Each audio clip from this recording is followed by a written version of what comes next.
समस्त को प्रभु जीशु ख्रीष्ट नाम नमस्कार प्रेज द लॉर्ड। केमिति अछंती आपण माने मु आशा करूची आपण माने भलरे थिबे।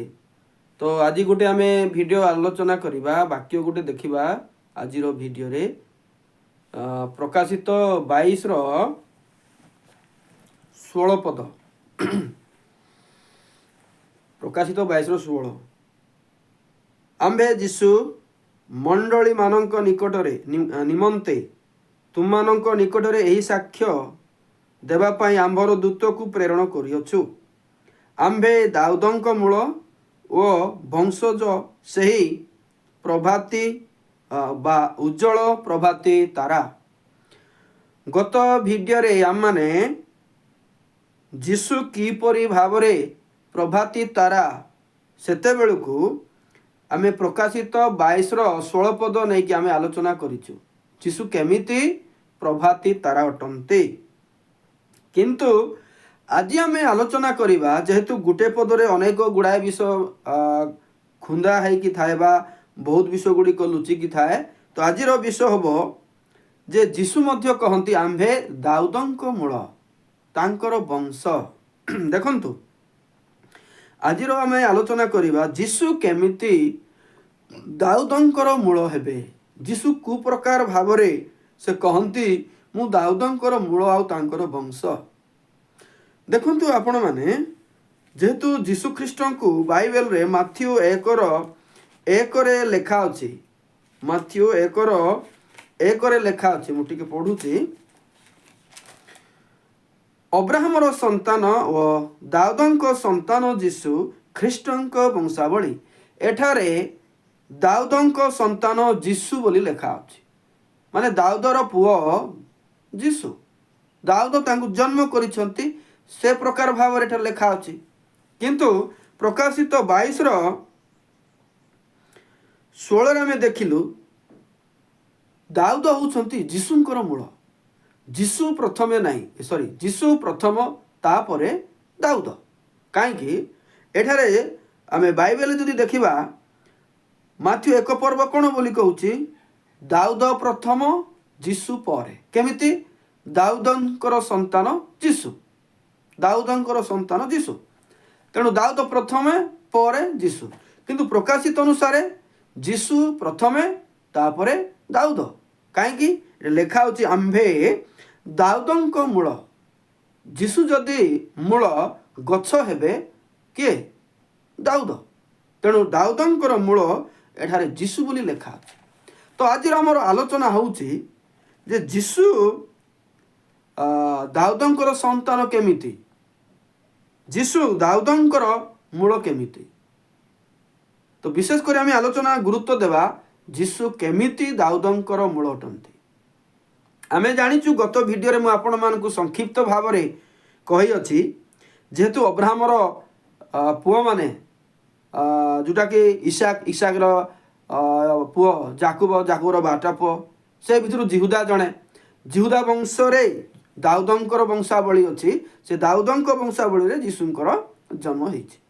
तो से लाइन रे जन्म हिथिबारु जीशु को दाऊदंकर पुत्र कहा जाए बा दाऊदंक सिंहासन रे जेहेतु से बसिबे एवं दाऊदंकर शासन को आउ थरे करिवे बा दाऊदंकर सिंहासन आउ थरे चालू हेबो सेति दाऊदंकर पुत्र मध्य कहा जाए। किंतु आज मुख्य आलोचना हबो जे जीशु केमिति दाऊदंकर मूल केमिति हेबे। से आमे समस्ते कहि पारबा हां से तो कहंती आमे अब्राहम को पूर्व अछु से जीशु ख्रीष्ट सेति से परमेश्वर जोटा कि कलसी 1 पर्व 14 15 16 17 तो से समस्त विश्वर मूल अटंती। हाँ सेटा भी ठीक कथा। किंतु दाऊदंकर मूल कहवा पछरे गोटे कारण अछि। कौन से कारण देखंतु आमे पढ़िबा आमे द्वितीय सामुएल 7 पर्व 13 14 15 16 से आम्भ नाम रे एक गृह निर्माण करिवो ओ आम्भे ताहार राज्य और सिंहासन अनंत काल स्थायी करिबा। आम्भे ताहार पिता हेबा ओ से आम्भर पुत्र हेबो। से अपराध कले आम्भे ताहाकु मनुष्य मानक ଦଣ୍ଡରେ ଓ ମନୁଷ୍ୟ ସନ୍ତାନଙ୍କ ପ୍ରହାରରେ ଶାସ୍ତି ଦେବା। ମାତ୍ର ତୁମ୍ଭ ସମ୍ମୁଖରୁ ଦୂରୀକୃତ ସାଉଲ ଠାରୁ ଯେପରି ଆମ୍ଭେ ଆପଣା ଦୟା ଦୂର କଲୁ, ସେପରି ତାହାଠାରୁ ଆମ୍ଭର ଦୟା ଦୂର ହେବ ନାହିଁ। ପୁଣି ତୁମ୍ଭ ବଂଶ ଓ ତୁମ୍ଭ ରାଜତ୍ୱ ତୁମ୍ଭ ସମ୍ମୁଖରେ ଅନନ୍ତ କାଳ ସ୍ଥିରୀକୃତ ହେବ। ତୁମ୍ଭର ସିଂହାସନ ଅନନ୍ତ କାଳ ସ୍ଥାୟୀ ହେବ। ଏଠାରେ ଦେଖନ୍ତୁ କେଉଁ ବିଷୟରେ ଲେଖା ହେଇଛି। ଯେତେବେଳେ ଇସ୍ରାଏଲ ଲୋକମାନେ ରାଜାଙ୍କୁ ମାଗିଲେ, ବିଜାତିମାନଙ୍କର ରାଜାମାନଙ୍କୁ ଦେଖି ସ୍ୱଜାତିମାନେ ମଧ୍ୟ ରାଜାଙ୍କୁ ମାଗିଲେ ସାମୁଏଲଙ୍କ ସମୟରେ, ତ ସେମାନଙ୍କୁ ରାଜା ଦିଆଗଲା। ଇସ୍ରାଏଲର ପ୍ରଥମ ରାଜା ହେଉଛନ୍ତି ସାଉଲ, ଦ୍ୱିତୀୟ ରାଜା ହେଉଛି ଦାଉଦ, ତୃତୀୟ ରାଜା ହେଉଛନ୍ତି ସଲୋମନ। ସଲୋମନଙ୍କ ପରେ ପ୍ରକୃତରେ ରାଜ୍ୟ ଦିଭାଗ ହୁଏ। ତେବେ ଆପଣମାନେ ଚିନ୍ତା କରନ୍ତୁ, ସାଉଲ ପରେ ଯେଉଁ ରାଜା ଆସିଲେ ସେ କିଏ? ସେ ହେଉଛନ୍ତି ଦାଉଦ। ଏଠାରେ ଲେଖା ଅଛି ସାଉଲ ବିଶ୍ୱସ୍ତ ରାଜା ନୁହନ୍ତି। ସାଉଲଙ୍କ ଠାରୁ ଆମ୍ଭେ ଦୟା ଦୂର କଲୁ। ଅମାଲେକ ଲୋକମାନଙ୍କୁ ବର୍ଜିତ ରୂପେ ବିନାଶ କର ବୋଲି କହିଲା ବେଳକୁ ସେ କ'ଣ କଲେ? ସାଉଲ ଅମାଲେକ ଲୋକମାନଙ୍କର ରାଜାକୁ ଅଗାଗକୁ ବଞ୍ଚେଇଲେ ଏବଂ ହୃଷ୍ଟପୃଷ୍ଟ ଜନ୍ତୁକୁ ବଞ୍ଚେଇଲେ। ଏ ପ୍ରକାର ଭାବରେ ସେ ପ୍ରଭୁଙ୍କର ବିଦ୍ରୋହ କଲେ। ତେଣୁ ପ୍ରଭୁ ଇସ୍ରାଏଲ ଉପରେ ସାଉଲକୁ ରାଜା କରିଥିବାରେ ତୁଚ୍ଛ କଲେ, ତାଙ୍କୁ ଘୃଣା କଲେ। ତେଣୁ ସାଉଲ ପରେ ଆଉ ଜଣେ ରାଜାଙ୍କୁ ଆଣିବାକୁ ଚେଷ୍ଟା କଲେ। ଆଉ ସାଉଲ ପରେ ଆମେ ବାଇବେଲରେ ଦେଖୁ ସେ କିଏ? ସେ ହେଉଛନ୍ତି ଦାଉଦ। ଦାଉଦ ହେଉଛନ୍ତି ଉତ୍ତମ ରାଜା। ତେବେ ସାଉଲ ପରେ ଯେଉଁ ରାଜା ଦାଉଦ ଆସିଲେ, ସେ କ'ଣ ଚିରକାଳ ରହିଲେ କି? ସେ କେବେ ମଲେ ନାହିଁ କି? ସେ ଈଶ୍ୱରଙ୍କର ପୁତ୍ର ବୋଲି ଖ୍ୟାତ ହେଲେ କି? ଏଠାରେ ଦେଖନ୍ତୁ ସାଉଲ ଭୁଲ କଲାରୁ ସାଉଲକୁ ବହିଷ୍କାର କଲା ପରେ ଯେଉଁ ରାଜାଙ୍କୁ ଆଣିବି ବୋଲି କହୁଛନ୍ତି, ତାଙ୍କ ବିଷୟରେ ପରମେଶ୍ୱର କ'ଣ ବୋଲି କହନ୍ତି? 13 ପଦ, ସେ ଆମ୍ଭ ନାମରେ ଏକ ଗୃହ ନିର୍ମାଣ କରିବ, ଦାଉଦ ଆଉ ଆମ୍ଭେ ତାହାର ରାଜ୍ୟ ସିଂହାସନ ଅନନ୍ତ କାଳ ସ୍ଥାୟୀ କରିବା। ତ ଦାଉଦଙ୍କୁ ମନ୍ଦିର ଗଠନ କରିବା ପାଇଁ ବା ସଲୋମନଙ୍କ ସମୟରେ ମନ୍ଦିର ଗଠନ କରିବା ବିଷୟରେ ଆମେ ବାଇବେଲରେ ପାଉ। ତେବେ ଦାଉଦ କିମ୍ବା ସଲୋମନ କ'ଣ ଅନନ୍ତକାଳୀନ ରାଜା ଅଟନ୍ତି କି? ଅନନ୍ତକାଳୀନ ରାଜା କି ସେମାନେ? ନାହିଁ। ତେବେ ଆମେ ଚିନ୍ତା କରିବା ଯେ ଅନନ୍ତ କାଳ ତ ସ୍ଥାୟୀ ହେବ ରାଜ୍ୟ ବୋଲି ଲେଖା ହେଇଛି, ଏଇଟା କାହାକୁ ଇଙ୍ଗିତ କରି ପରମେଶ୍ୱର କହନ୍ତି? ତଳକୁ ଯଦି ଦେଖିବ, ଆମେ ସାଉଲ ଠାରୁ ଯେମିତି ଦୂର କଲୁ ଦୟା, ସେମିତି ତାଙ୍କ ଠାରୁ ଦୂର କରିବା ନାହିଁ। 14 ପଦରେ ଦେଖିବେ, ଆମ୍ଭେ ତାହାର ପିତା ହେବା, ସେ ଆମ୍ଭର ପୁତ୍ର ହେବ। ତ ପରମେଶ୍ୱରଙ୍କର ପୁତ୍ର କିଏ? ପରମେଶ୍ୱରଙ୍କର ପୁତ୍ର ବାଇବେଲରେ ଯୀଶୁଖ୍ରୀଷ୍ଟଙ୍କୁ ବୁଝାଏ। ଯୀଶୁଖ୍ରୀଷ୍ଟ ଈଶ୍ୱରଙ୍କର ପୁତ୍ର ବୋଲି କୁହାଯାଏ। ଦାଉଦଙ୍କୁ ଈଶ୍ୱରଙ୍କର ପୁତ୍ର ବୋଲି କୁହାଯାଏ ନାହିଁ। ତ ଯୀଶୁଙ୍କୁ ତାଙ୍କର ପୁତ୍ର ବୋଲି କୁହାଯାଏ। ତେବେ ଏଠାରେ ଆମେ ଚିନ୍ତା କରିବା, ସିଧାସଳଖ ଯୀଶୁ ବୋଲି ଲେଖା ହିଁ ନାହିଁ। ଯୀଶୁ ଜନ୍ମ ହେବେ, ଅନନ୍ତକାଳ ରାଜା ହେବେ ବୋଲି ଲେଖା ହିଁ ନାହିଁ।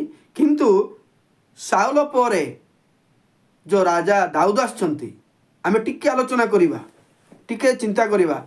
ଏଇଟା ମନେକର ସାଉଲ ରାଜା, ଏଇଟା ମନେକର ଦାଉଦ ରାଜା। ସାଉଲ ପରେ ଦାଉଦ ରାଜା ଆସିବେ। କିନ୍ତୁ ମଝିରେ ଗୋଟେ କ'ଣ ହେଇଛି ନା, ଏଠି ଯୀଶୁଙ୍କ ବିଷୟରେ ଆଲୋଚନା ହୁଏ। ଯୀଶୁ ଯେଉଁ ରାଜା ହେବେ, ସେ ଅନନ୍ତ କାଳ ସିଂହାସନ ସ୍ଥାୟୀ କରିବେ। ଯୀଶୁ ହିଁ ଅନନ୍ତ କାଳ ରାଜା ହେବେ। ଯୀଶୁ ପ୍ରକୃତରେ ଅନନ୍ତ କାଳ ରାଜା, ଯୀଶୁ ଈଶ୍ୱରଙ୍କର ପୁତ୍ର। ତେଣୁ ସାଉଲ ଆଉ ଦାଉଦ ମଝିରେ ଗୋଟେ ବିଷୟ ଆମେ ଦେଖିବାକୁ ପାଉ ଯେ ଯୀଶୁ ରାଜା ହେବେ, ଅନନ୍ତ କାଳୀନ ସିଂହାସନ ସ୍ଥାପନ କରିବେ। ଏହା ସାମୁଏଲକୁ କୁହାହେଉଛି। ତେଣୁ ଅନନ୍ତ କାଳୀନ ରାଜା ଆମେ ଯୀଶୁଙ୍କୁ ବୁଝିବାର ଆବଶ୍ୟକତା ଅଛି। ସାଉଲ ପରେ ଯଦି ବି ଆମେ ଦେଖୁଛୁ ସିଧା ଦାଉଦ ରାଜା ଆସନ୍ତି, କିନ୍ତୁ ଦାଉଦ ଅନନ୍ତକାଳ ରାଜା ନୁହନ୍ତି। ଦାଉଦ ପରବର୍ତ୍ତୀ ସମୟରେ ମରନ୍ତି। ତେଣୁ ଅନନ୍ତକାଳ ରାଜ୍ୟ କାହିଁ ସ୍ଥାପନ ହେଇନାହିଁ? ତେଣୁ ଦାଉଦ ଯେଉଁ ସିଂହାସନ ସ୍ଥାପନ କଲେ, ତା ପୂର୍ବରୁ ଯୀଶୁଙ୍କ ବିଷୟରେ ଆଲୋଚନା ହୁଏ ଯେ ଯୀଶୁ ହେଉଛନ୍ତି ଅନନ୍ତକାଳ ରାଜା, ଆଉ ତାଙ୍କେ ଅନନ୍ତକାଳ ସିଂହାସନ ସ୍ଥାପନ କରିବେ, ଆଉ ଆମ୍ଭେ ତାଙ୍କର ପୁତ୍ର ହେବା, ଆମେ ତାଙ୍କର ପିତା ହେବା, ସେ ଆମର ପୁତ୍ର ହେବେ।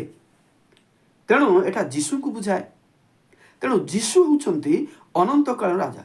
ତେଣୁ ଆପଣମାନଙ୍କୁ କହିବାକୁ ଚାହେଁ, ସାଉଲ ଦାଉଦ ମଝିରେ ଯେଉଁ ଯୀଶୁଙ୍କର ଷ୍ଟୋରି ଆମେ ପାଇଲୁ, ତ ଏହି ଦୃଷ୍ଟିରୁ ଆମେ ବୁଝିବା ଦରକାର ଯେ ଦାଉଦଙ୍କର ମୂଳ ହେଉଛନ୍ତି ଯୀଶୁ।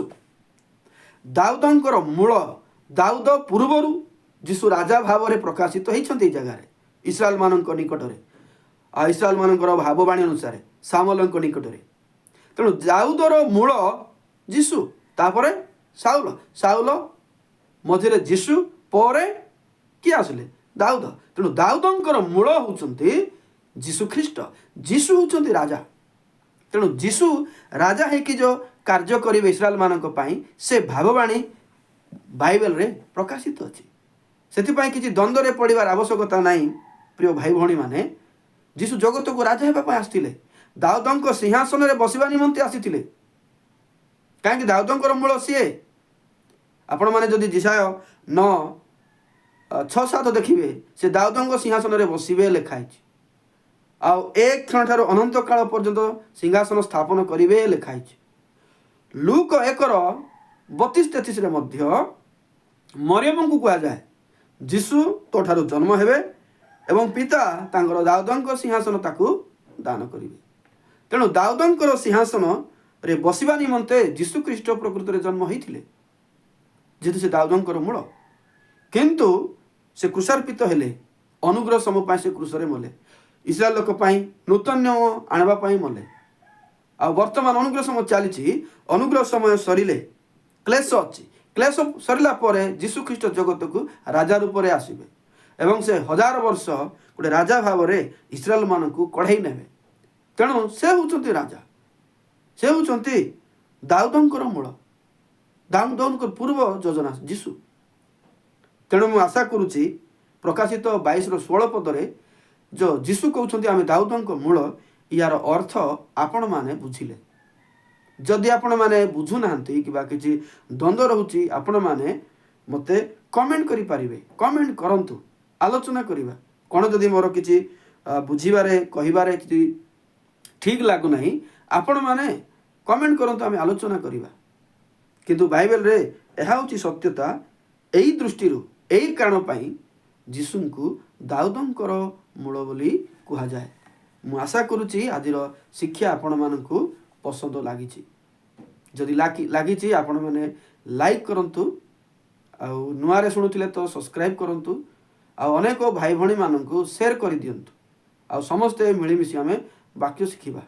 ଆଉ କିଛି କହିବାକୁ ଚାହୁଁଥିଲେ ଆପଣମାନେ କମେଣ୍ଟ କରନ୍ତୁ। ଆସନ୍ତୁ ପ୍ରାର୍ଥନା କରି ଶେଷ କରିବା। ଧନ୍ୟବାଦ ପ୍ରଭୁ, ସୁନ୍ଦର ସମୟରେ ସୁନ୍ଦର ବାକ୍ୟ ଦେଲ। ଯୀଶୁ ଯେ ଦାଉଦଙ୍କର ମୂଳ, ସେ ଅନନ୍ତ କାଳର ରାଜା, ଏହି ବିଷୟ ଆମେ ସତ୍ୟତା ପୁଙ୍ଗାନୁପୁଙ୍ଗ ଭାବରେ ବୁଝିପାରିଲୁ। ଏହି ସତ୍ୟ ଦେଇଥିବାରୁ ଧନ୍ୟବାଦ ଦେଇ ପ୍ରାର୍ଥନା ଯୀଶୁଙ୍କ ନାମରେ ମାଗିଲୁ, ଆମେନ୍। ସମସ୍ତଙ୍କୁ ନମସ୍କାର। ପ୍ରେଜ୍ ଦ ଲର୍ଡ।